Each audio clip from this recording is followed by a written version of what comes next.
So that was one of my goals once we got to this point, that I was going to definitely lead the way on that, and I'm not going to waver on that. So if it takes me and Chris lots of time together, I'm going to do that, making sure I go through every line item on these contracts. And we talked about that at the board retreat, and he's going to be gathering that information, and I'm going to review this information. If it takes me all night for the next 7 days, 10 days, I am going through every contract to make sure that it's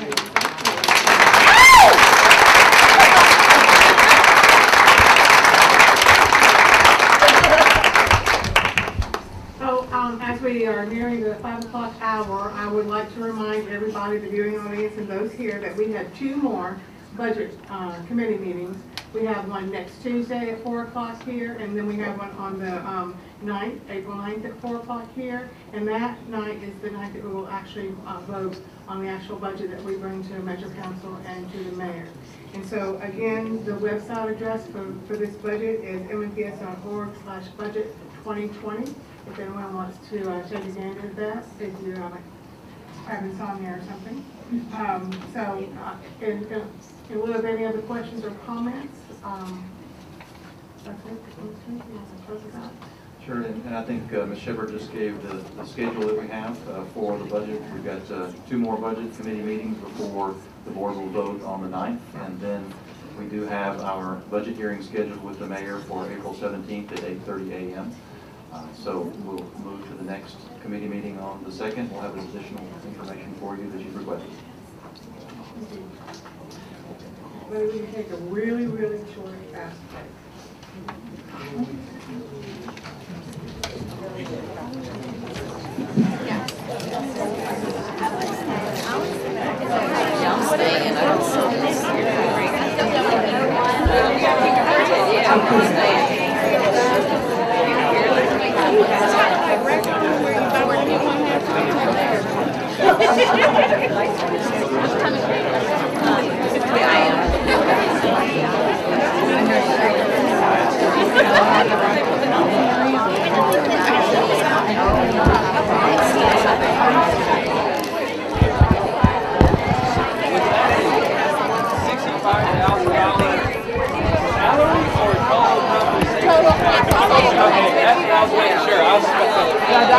I got that job. Yeah.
I know.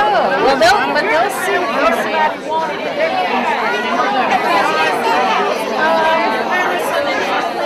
I don't know. Are you leaving?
Clap once if you can hear me.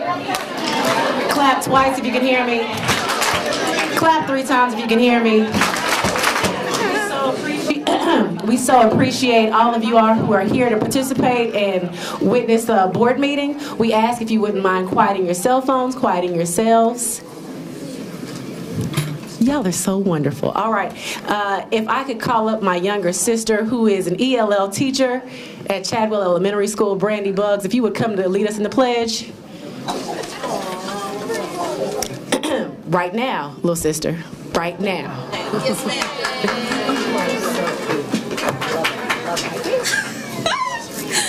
All right. Everyone's ready? Here we go.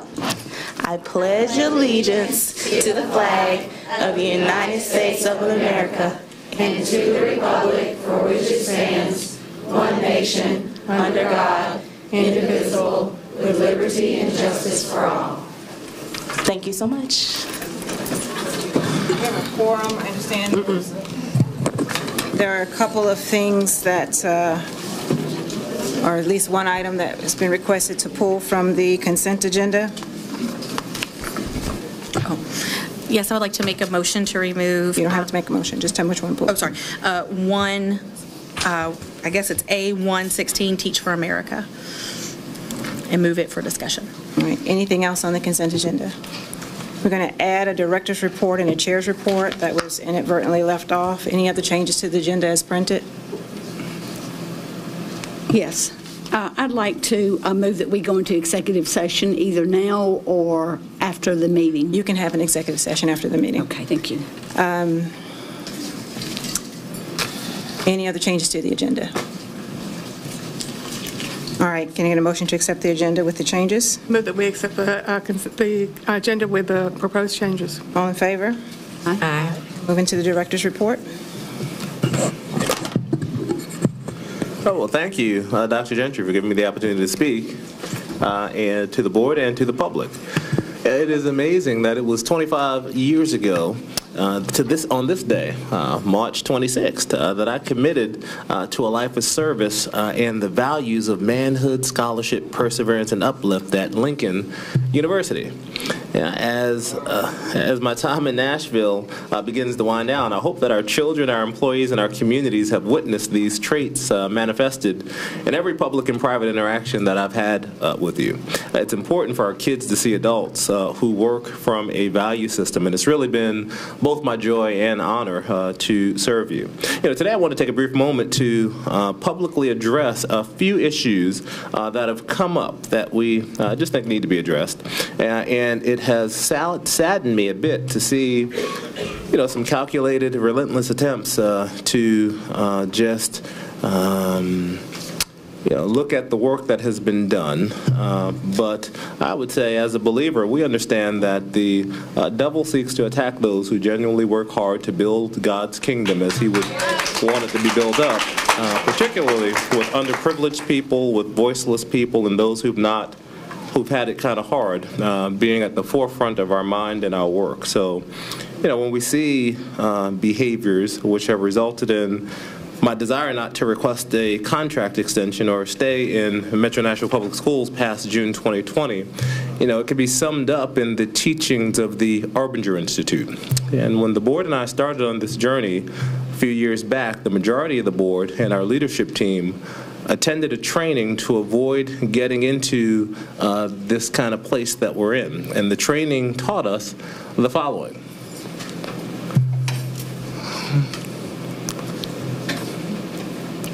So let's say that I was working with Dr. Gentry here, and I came across some information that would be very helpful to Dr. Gentry to do her work. If I'm seeing Dr. Gentry as a person, what might I do? All right, we share that information. Good. This is a call and response, so you can feel free to just come on in. Right? You'd share the information, right? Absolutely. See, sharing the information, you have a choice, and that choice is important because you have an opportunity to honor that choice or not. If you choose not to honor that choice, that's what we call betraying ourselves, and we get into the situation of betrayal. And let's think about what happens when we betray the choice to do the right thing. But what happens is, how do you suppose I might have seen Dr. Gentry? Well, I might think she's lazy or incompetent or a threat or a burden, and there's no real reason to give her that information. And how do you suppose I would see myself? Well, I'd see myself as I must be busy, hardworking, too helpful, and not an enabler. You know, do any of these thoughts that I'm thinking invite me to go back and do something differently for Dr. Gentry? No, they don't. What do they do for me? They justify me not doing right. All right, so when I betray myself in the sense of doing the right thing, I have a need. And that need is to be justified. And you see, it's this need to be justified, this need to prove that we're right, that gets us in trouble. And it's that need, I think, that has affected the board and administration's ability to focus on our children, because that's what we should be doing, is focusing on children. And we all have a role to play in the problem. So I don't absolve myself from the role. We're all in it, and we all have a role to play in the solution. So we're in this place because we have some members that have forgotten the history of where we started as a district, and we have a biased, unnamed news station that continues to try to justify behaviors in the name of accountability. So one criticism that has continuously come up has been around culture. And in my very first interview on May 5th, 2016, I actually had an opportunity to ask the board what was one of the most pressing issues for me to focus on if I were to be selected as our next director. And Ms. Spearing shared the following. She said that teachers have lived in a culture of fear in Metro Nashville Public Schools for about 10 years. And some people say that this is not true, but we all hear it all the time. When I go out, I hear it from principals, I hear it from teachers. We haven't been able to grapple with it in a way that we can recognize it. And that was at 1 hour, 13 minutes, and 4 seconds into that interview, if anybody wants to fact check that one. And then, at 1 hour and 15 minutes and 50 seconds into the interview, Ms. Frog shared, changing the culture here for teachers and for everyone that works in the schools, because I think if you can create a culture of support coupled with high expectations, it will change things. Someone that can bring healing to the district that would be a servant leader. I think you understand from the quote that you have on your resume. And the quote that I had on my resume was a quote from Dr. Martin Luther King Jr., and it was from his speech, The Drum Major's Instinct. And I'll come back to that at the end of this talk. But I do want to talk about some of the other specific criticisms that have come up. The main issues have been my license being flagged by the state, how we have handled sexual harassments, how we've spent taxpayer dollars, and our human resources audit. Since the media has refused to delve deeply and thoughtfully into any of these issues, I'll take executive privilege to address each one of these areas. All right, so first, I take seriously any failure to report suspensions, dismissals, or resignations of MNPS employees that would warrant consideration for license suspensions or revocation under the state board rules. 12 such instances were identified during the 2017-2018 school year and the 2018-2019 school years. In our review, we found 10 of these matters that were mishandled by an employee in MNPS Human Resources Office who was offered the option to resign from our school district. Of those matters, we further found evidence that I had signed paperwork for the purpose of making reports to the state, but those reports were not submitted by the former employee who is no longer with us. I regret that these matters were mishandled, and I want the state board to know that we have taken corrective action. Secondly, I've identified structural deficiencies relative to how MNPS has historically handled or in some cases mishandled these situations. As you know, many large school systems have developed in-house legal capacity to ensure compliance with state and federal rules and regulations. For example, our friends in Shelby County Schools has a general counsel and a chief legal officer overseeing a team of more than a half-dozen attorneys in the district's central office, in addition to legal support the district receives from Shelby County's attorney. While Shelby County is larger than Metro Nashville Public Schools, we are the second largest district in Tennessee with nearly 11,000 employees, and I believe we could benefit from a similar but smaller in-house legal structure. Our attorneys at the Metro Department of Law concur that developing additional legal capacity is critical to ensuring future compliance, and they are reviewing the Metro Charter to determine the best path for doing so. Meanwhile, I have proceeded to hire an attorney on staff who is specifically detailed to the MNPS Human Resources Office to help us avoid situations like this on an ongoing basis. Finally, in discussing this matter with attorneys, my understanding is that MNPS is not the only school district in Tennessee to fail to report suspensions, dismissals, or resignations of employees that would warrant consideration for license suspension or revocation under state board rules.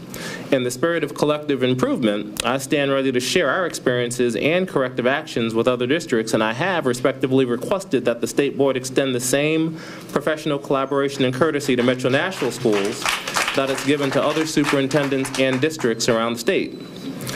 In a district with over 11,000 employees, for the director of schools to potentially receive such a consequence is a bit extreme. This is an issue that the Tennessee Organization of School Superintendents should take up, because I believe the intent of the law is to make sure that school districts are doing the right thing. The intent is not to destroy the livelihood of directors of schools who are unable or unaware of the underperformance and underreporting of employees. I do not believe that the intent of the law is for the director of schools to become a human resources official. The employees who sent the forms reported to 2 employees under me, and it's unrealistic for the head of an organization as large as ours to know that individuals have not done their work, particularly when our legal team and others followed up and directed individuals to do their work properly. Once I was aware of the issue, swift action was taken, and we strengthened our processes. I'm working with the state to address this issue, and I'm confident that reason will prevail. So as we move on into sexual harassment, it's clear to communicate that I do not tolerate sexual harassment at all. We have strong school system policies, and it is my expectation that all employees follow our policies. Since the issues have arisen, we have taken 5 concrete actions. First, we've strengthened our systems to improve the handling of harassment issues in the district. The employee relations team and other human resources staff work to establish consistent processes, procedures, and training sessions in the central office and schools, as well as a school system of checks and balances to ensure the processes are being implemented and are working. Secondly, we've increased our training. In the second half of 2018, the Executive Officer for Human Resources for Talent Strategy, in partnership with Metro Legal and input from principals and other leaders, developed a robust investigative training program entitled Investigation Processes and Legal Responsibilities. A total of 6 sessions were held this past January, and we had 283 leaders attend. Additional sessions are being held in early April for those principals and central office leaders who were unable to make the January session, and mid-level leaders will also be invited. The trainings iterate information that leaders have seen previously, but also introduces new information and improved tools for leaders to use. Leaders have been given documented processes, procedures, laws, policies, forms, and templates, and reporting requirements. Leaders' obligations to create a safe environment are also emphasized. The training also addresses the importance of clear, concise, signed and dated documented investigation notes. Note that the employee relations team is also working on developing an online harassment and discrimination session for all employees, which is slated to be implemented early in 2019-2020. Third, we created a hotline. So we sent an email to all employees to inform them of a structure in place for employees to report concerns confidentially. We encouraged employees to use the confidential hotline or reach out directly to the employee relations team. Fourth, we are adding personnel, so to improve the turnaround on investigations, the administration's 2020 budget proposal seeks to add another 0.5 FTE to the HR budget for the employee relations team.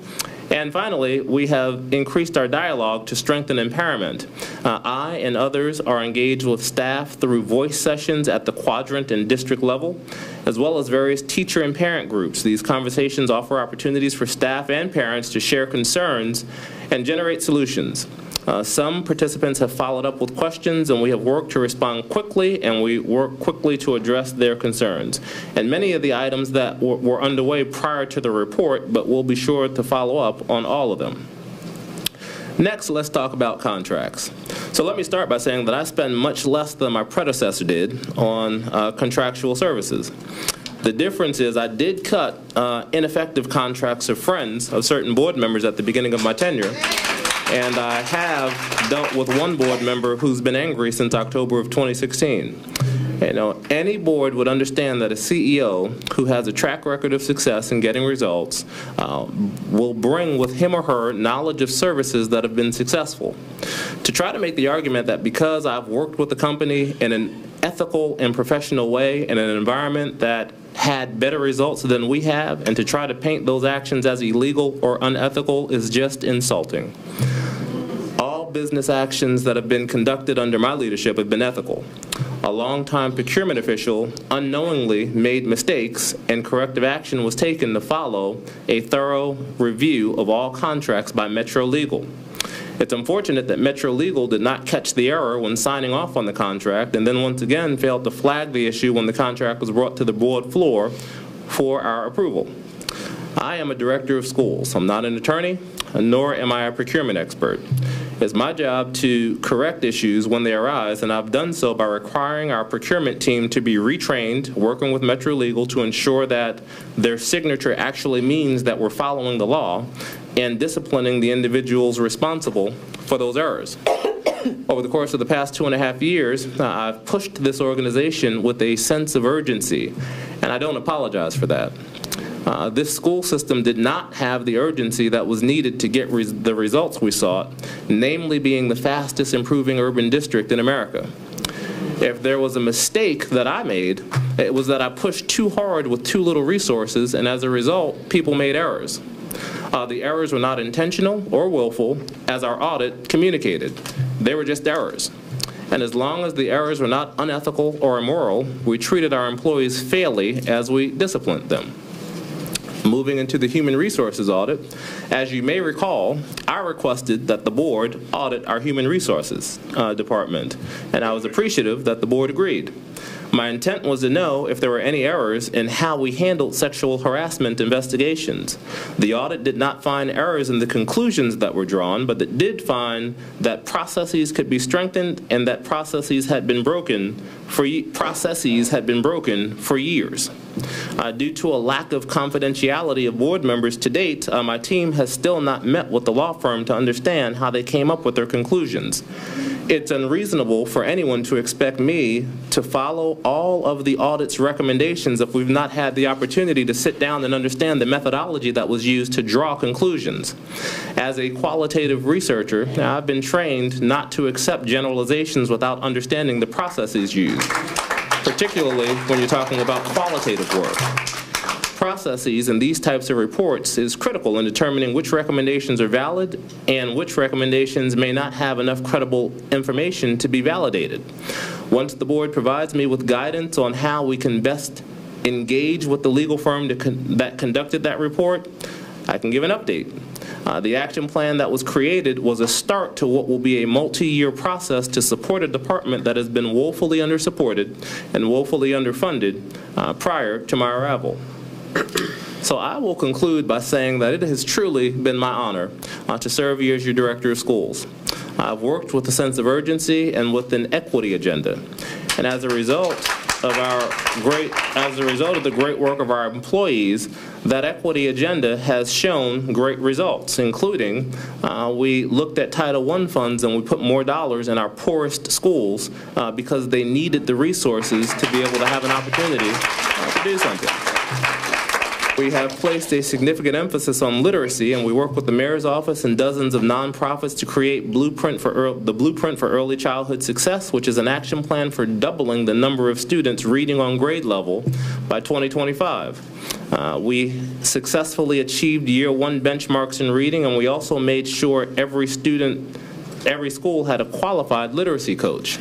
We're proud that once again this year we haven't presented officially our MAP results, but when they come out, they'll show that once again for the second year in a row, every student group in every grade tested grew faster than the nation this year. In math, every student group in every grade level, with the exception of 5th grade math, grew faster than the nation. We doubled the number of students taking advanced placement courses in high school and nearly doubled the amount of students taking college entrance exams and industry certification exams. We saw improvement in the pass rates of students who took industry certification exams was jumped from 59% to 61%, and the number of students taking the exam increased by 70% over the previous year. Average ACT scores increased from an 18.7 to an 18.9, with more students taking the exam, and in addition, more students are earning a 21 on the ACT than ever before. We've ensured that all students in our elementary and middle schools have access to gifted and talented services by creating the Advanced Academic Resource Teacher position and ensuring all schools have at least a part-time person serving students. And 2 years ago, we were able to secure a 3% raise and a step for the hardworking employees. While we were not fully funded last year and we had to cut $15 million from our budget, this year we've asked for an increase, and we've also asked for an additional increase for our bus drivers and our bus attendants.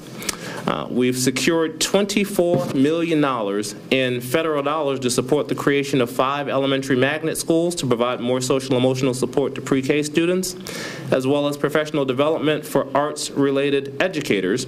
And we also received a little bit over $13 million in our Gear Up grant. We developed a strategic plan for the district with clear accountability measures and a new evaluation tool that has been clearly communicated as one of the most rigorous in the country if used effectively, if not weaponized, but if used to just tell how we're doing and then giving us an opportunity to shift resources or shift strategy to focus on what we need to focus on. We reduced suspensions by 1,782 infractions.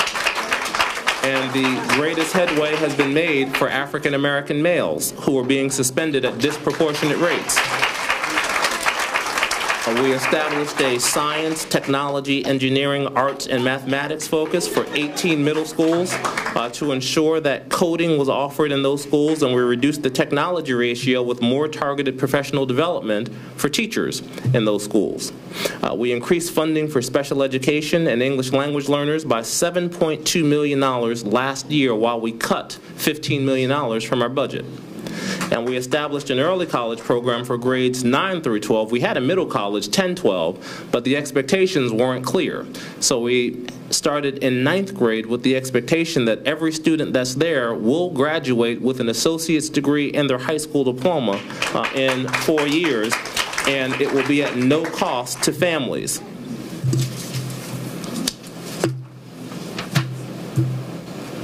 Yeah.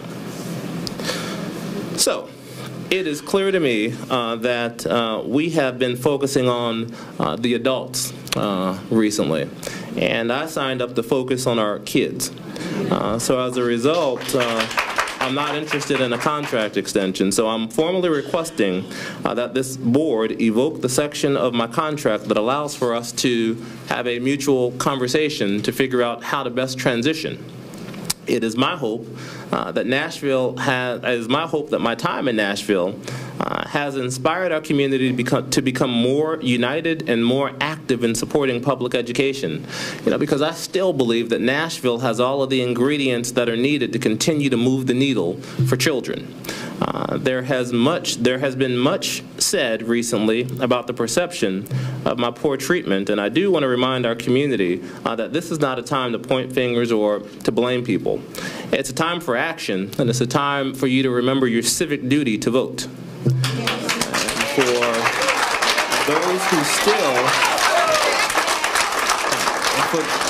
For those who still have a hard time with how this looks and what it'll do to our community as we move forward.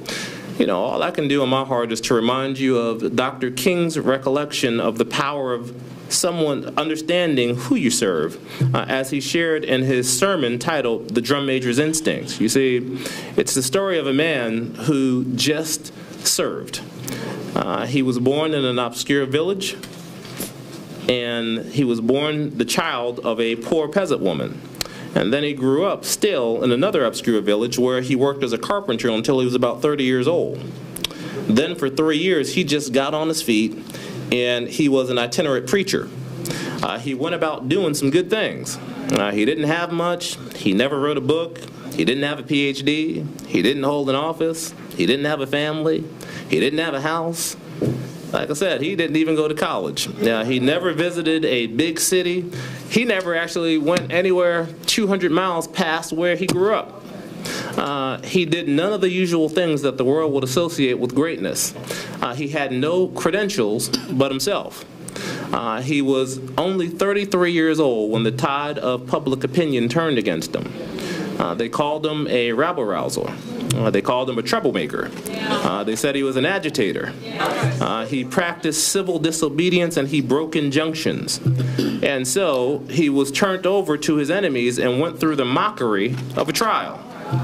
And the irony of all of this is that his friends turned him over. Right. You know, one of his closest friends actually denied him. Another friend turned him over to his enemies, and while he was dying, the people who killed him gambled for his clothes, the only possessions that he had in the world. And when he was dead, he was buried in a borrowed tomb through the pity of a friend.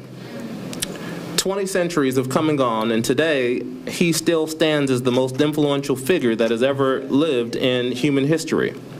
All of the armies that ever marched, all of the navies that ever sailed, all of the parliaments that ever sat, all of the kings that ever reigned put together have not yet affected the life of man on this earth as much as this one solitary life. Now, his name may be familiar to you, but today we can hear them talking about him. Every now and then somebody says he's the King of Kings, and you hear some people saying that he's the Lord of Lords, and somewhere else you hear people saying in Christ there is no east or west, and then they go on and talk about him there is no north or south, but one great fellowship of love throughout the whole wide world. And he didn't have anything. He just went around doing a bunch of good. So I remind us of this, I remind us of this story today because when you commit to serving, everything just finds a way to work out. And I'm confident that we'll continue to be fine, and I pray that this school system continues to be fine. You all know that I like listening to rap songs, so I'll go ahead and leave you with the great rapper and philosopher Tupac Shakur. And what I'll say to that is, I ain't mad at you. In due time, everybody tends to get what they deserve. So at this time, Dr. Gentry, I'm going to ask to just step out and speak with the media, and with your permission, I'll end for tonight. Thank you.